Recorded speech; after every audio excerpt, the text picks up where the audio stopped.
Welcome back, everyone. It's Charlie. This will be my full Invincible Season 4, Episode 5 video. There are a whole bunch of WTF moments, Easter eggs, references from the comics, so we will break it all down. We made it back to the A plot of the season so far, and the Viltrumite War has officially begun, so we just absolutely cannot wait to see it get crazier and crazier the rest of the season. The episode title was Give Us a Moment, which is a reference to Omni-Man and Debbie's reunion. It's right out of the comics the way it goes down. It's actually a really big part of the episode, even though most people will probably be just talking about the Conquest versus Invincible rematch. This is like one of those episodes where the emotional weight of an episode is so heavy and there's like so much baggage that they're all bringing, like all the characters are bringing cats in the cradle style, that it also becomes just as important as like the really big battle-based stuff like the Viltrumite War, which basically begins this episode. There are many parts to the Viltrumite War, so this season is just like the first part of the Viltrumite War. The actual opening scene starts immediately after last week's episode with Alan showing pictures of his cat-like pet to Adam Eve while Omni-Man explains things to Mark, and we really get Eve's reaction to the Viltrumite War first. They also use this to give Alan the Invincible intro this time. More of the logo breaks, revealing what I think is probably going to wind up being Thragg flying through space behind them. Omni-Man then explains the same backstory to Mark that he explained to a couple other characters already that he just explained to Alan a couple episodes ago, the Viltrumite's true plan this whole time, the reason why he originally came to Earth 20 years ago, to use as an experiment to see if they could interbreed with humans and prepare the planet for other Viltrumites to take over and do the same. This is why he was telling Debbie later during his attempted apology why he was hoping that Mark would not get powers and why he was so afraid when he did get powers, because it meant everything would change, because it meant that they could successfully interbreed with humans so the rest of the Viltrum Empire would show up soon after. Alan actually asked the question earlier this season, what would have happened if Mark had never manifested powers, and Omni-Man is like, I have no idea what would have happened. Most likely, the Viltrumite Empire would eventually show up and tell him to go to another planet and try again, like find another race that we could interbreed with. That was really the true purpose of him arriving. Like, yes, they did want to conquer, but it was more important that they start to rebuild their race. So part of the idea is that no matter what they do, like how successful the coalition team is, all the other Viltrumites will eventually show up on Earth to start interbreeding and taking over. This is also later why Mark, even though he's given a choice, like Omni-Man is trying to be good, like I'm trying to redeem myself here, trying to do right by all of you now, I give you a choice, do you want to come fight with us? If you say no, I will respect it. But as Mark correctly clocks, he has no actual choice because the Viltrumites are coming no matter what, so he'll have to fight no matter what, so he might as well go with them. Omni-Man then attempts to apologize to Debbie, but almost chickens out at the last minute until she opens the door for him, allowing him in. This entire scene, also the previous part of the episode too, like most of this episode was right out of the comics. There were a couple big comic book changes though, like tech jackets, gender flipping. I'll explain that in a second too.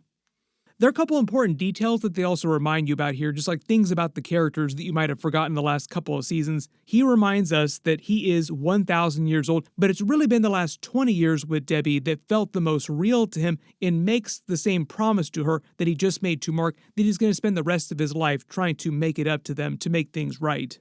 Part of the idea is that this entire 1,000 years of his life up to this point, he had been dedicated to the Viltrumite Empire, just following whatever orders he was given as part of the Viltrumite military. Basically the same thing that all other Viltrumites do. They follow orders, they're very good at that. It wasn't until Debbie came along, he fell in love with her, and they had Mark, that he started to feel like maybe he could have a life for himself, things could be different. They actually addressed this phenomenon last season during the Invincible War with all the Mark variants, all the Invincible variants.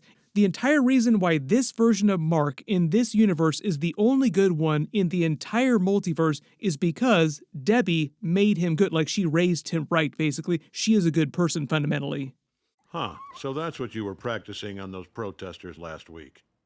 And in most of the other universes, Debbie was either dead or she just wasn't around in his life when he was growing up, so Omni-Man also didn't become a good person, wasn't redeemed in any kind of way either. So in most other universes, Debbie never made Omni-Man into a good person. He raised Mark to be just like any other Viltrumite. If you remember Omni-Man's flashbacks, what his parents were like when they tested him during his age of manhood.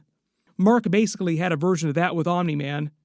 And in each of the other universes, they usually wind up taking over that version of Earth. So really you have to thank this version of Debbie in the main universe for everything turning out so good. There are a lot of people that are wondering if they're also going to change Debbie's arc on the show and the way her relationship with Omni-Man is going forward. On the show, they make it seem like they're completely done, they're never getting back together, their relationship henceforth will be nothing, like there will be no actual relationship between the two of them.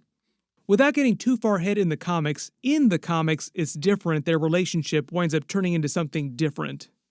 So this is why after she tells Omni-Man off, basically gives him a big F-bomb, tells him to get out, she doesn't seem remorseful in the time she spends with Mark and Oliver before they go off to the Viltrumite War after this. Debbie's just one of those characters that they've actually expanded on a lot from the comics. Like, Debbie is in the comics throughout the comics, but not nearly as big as she is on the show. While he and Debbie are having it out, we see Tech Jacket taking down the Walking Dread. He's a member of the Circle, that evil organization that's part of Titan's group. He's another reference to Robert Kirkman's other big series, The Walking Dead. If you couldn't tell, she is voiced by Zoe Deutsch. Her suit AI, though, you probably could detect, was voiced by LeVar Burton, another big Star Trek reference. Michael Dorn, Worf himself, also voices Battle Beast. He'll be back soon, too. He'll be on their coalition team.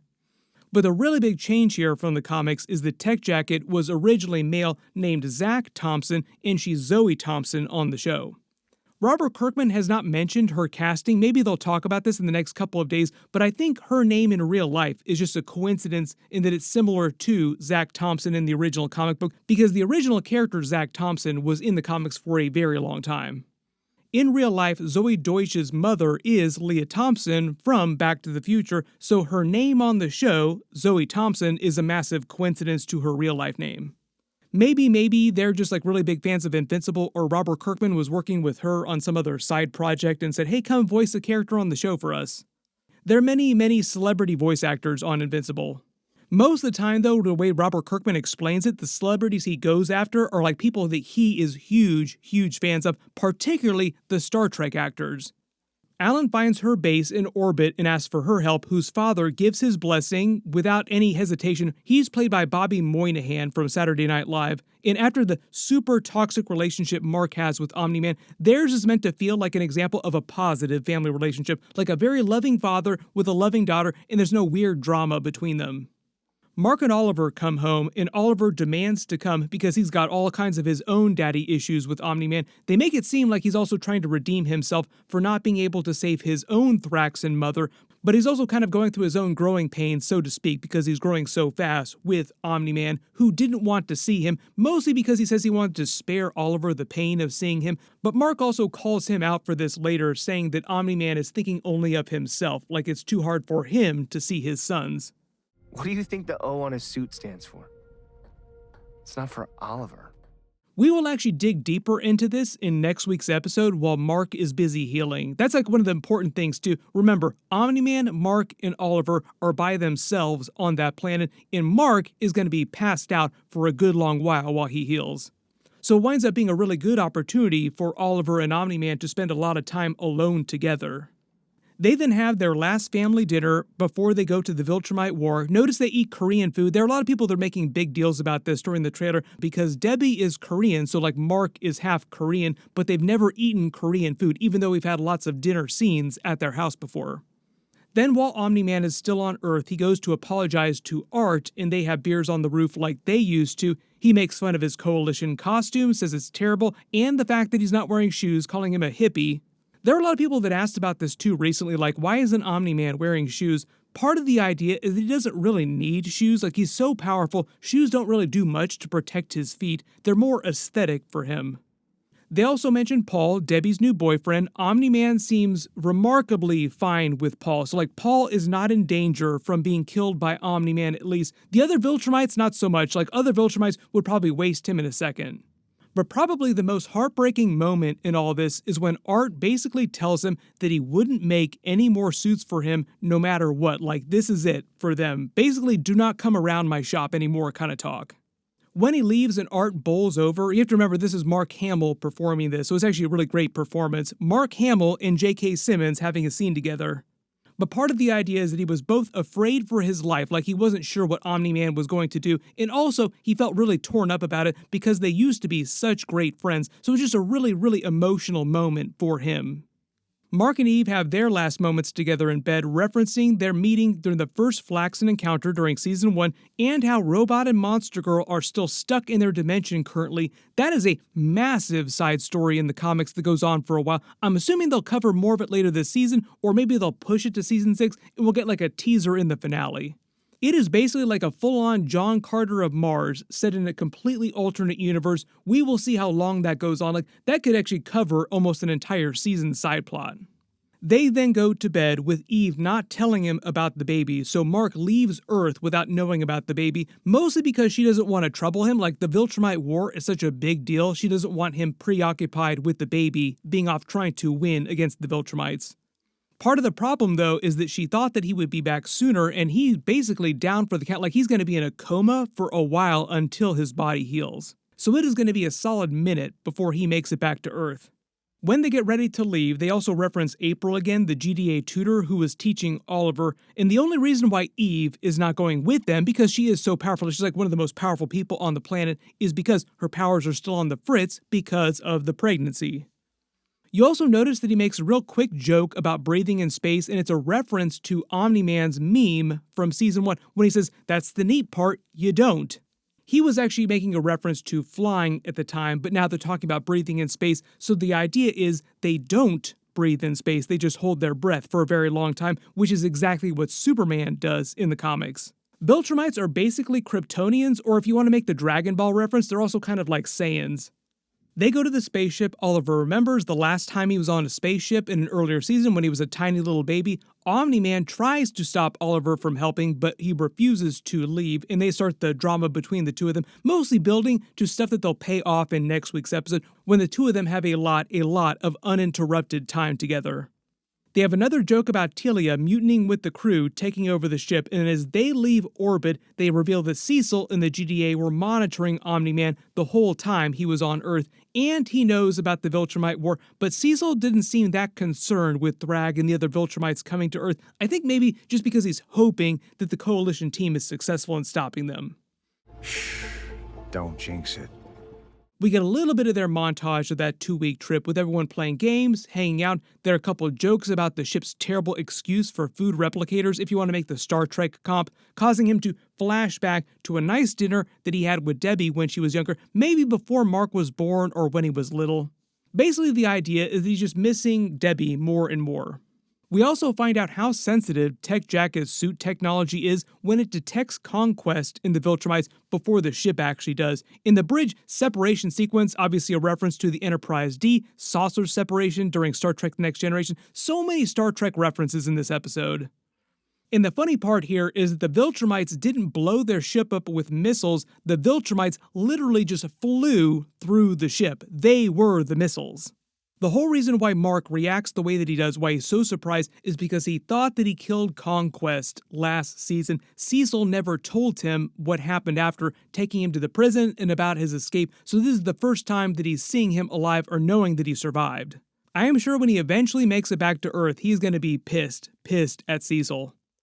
If it wasn't clear why they're all communicating telepathically back and forth like the Viltrumites with the Coalition team, it's because of Alan's ability allowing them to all talk to each other telepathically. You also get to have these funny back and forth scenes with Conquest taunting all of them inside their minds.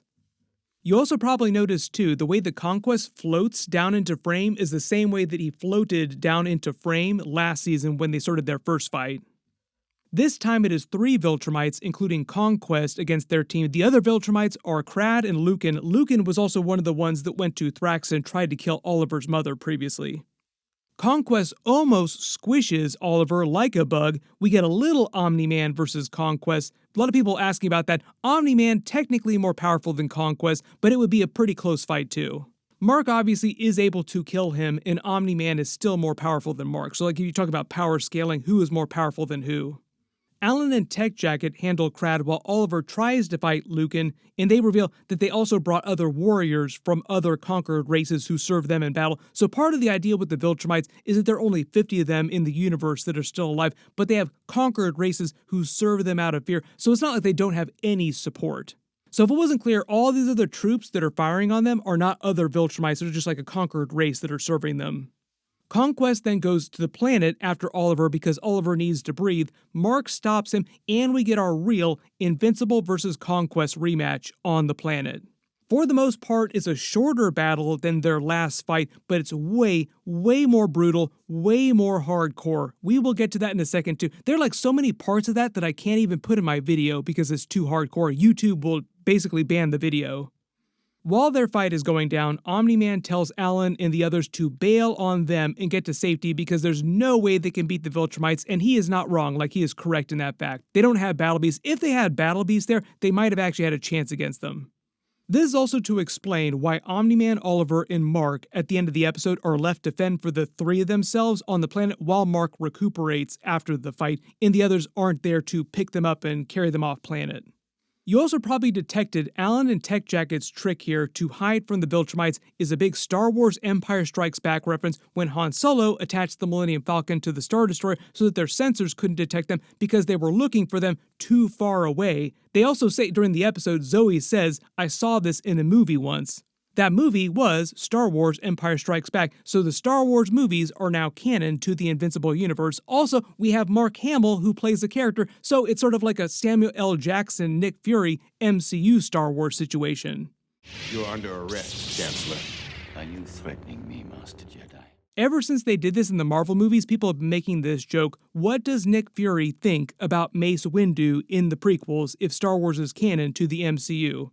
The only thing that Kevin Feige has ever really said about that is that it's just a coincidence that the actor Samuel L. Jackson just happens to look exactly like Nick Fury, so he would just think he looks like me. They're two completely separate people inside the MCU. One of the big differences in this fight that Mark has with Conquest versus last season is that here, during his moral arc this season, he's gotten to the point, after last week's episode especially, where he's okay killing when he needs to, and he definitely is justified and needs to kill Conquest. And it is not an easy victory at all. Like, he barely wins by the skin of his teeth. Conquest basically rips all of his guts out. In the way they animate this, like, they do not hold back at all. Like, this is one of the most hardcore things that they've ever animated. It just goes on and on. That scene, like the scene of the actual fight ending with the light slowly bleeding out of Conquest's eyes, and Mark almost dying, lasts almost as long as the entire rest of their fight. Their entire fight here, the way it goes down, the Viltrumites attack, the way the Conquest comes back into the story, is all right out of the comics too, so it is pretty comic book accurate. As you can see, they have Mark breathing here so that you know he's still alive, even though his guts are all over the rocks around him. And you remember that Viltrumites do have a bit of a healing factor, so it's just going to take him a good long while to heal that damage, and he's going to be in a coma for a long while too. Probably the only upside here is that Conquest is now permanent, like he's actually dead, not coming back, and Oliver gets to spend a lot of time with Omni-Man being father and son, getting closer to him. While the fight is busy going down, Telia tells Thetis what happened. She escaped, leaving Alan and Tech Jacket behind, but they're fine because they do have superpowers or superpowered suit, and Thetis also references the mole in the Coalition, which they'll probably deal with in next week's episode. During the actual post-credit scene this week, they show what happened to Tech Jacket and Alan inside the Viltrumite ship, confirming the Star Wars Empire Strikes Back Easter egg, where she also references the movie. They make a couple jokes about having crazy back pain and playing video games on her Geldarian armor. Like, does that thing play games? Oh great, okay, we got a couple games. And also, what are they going to do if the ship just turns around and goes back to the Viltrumite Empire, to the Viltrum home planet? But basically, when the episode ends, we have reached the very beginning, like the official beginning of the Viltrumite War. It is in earnest, which is what Thetis was talking to Tilly about. Like, too long we've been fighting the Viltrumites. Like, now it is time for actual full-blown, full-scale war. So remember, there's still another member of their team that they have to pick up. We still need to get Battle Beast out there. That'll probably happen in next week's episode, too. This is really just the beginning, so everybody post all your reactions to this week's episode in the comments below and your predictions for next week's episode. My video for that will post next week after they release it, so be sure to enable alerts for my channel so you don't miss that. Really good news too, we're also going to be getting The Boys Season 5 episodes starting next week too. I haven't quite figured out how I'm going to schedule my Boys and Invincible episodes because I think they're going to be dropping at the exact same time, but I will be doing videos for everything next week and going forward too, so don't worry about that. I'm in the middle of finishing a couple other big trailer videos that dropped the last couple of days, so look out for those too. Everybody click here for all of those. I'll update the link as soon as I post those, and click here for all my Invincible episodes. Thank you so much for watching, and I'll see you guys in the next one.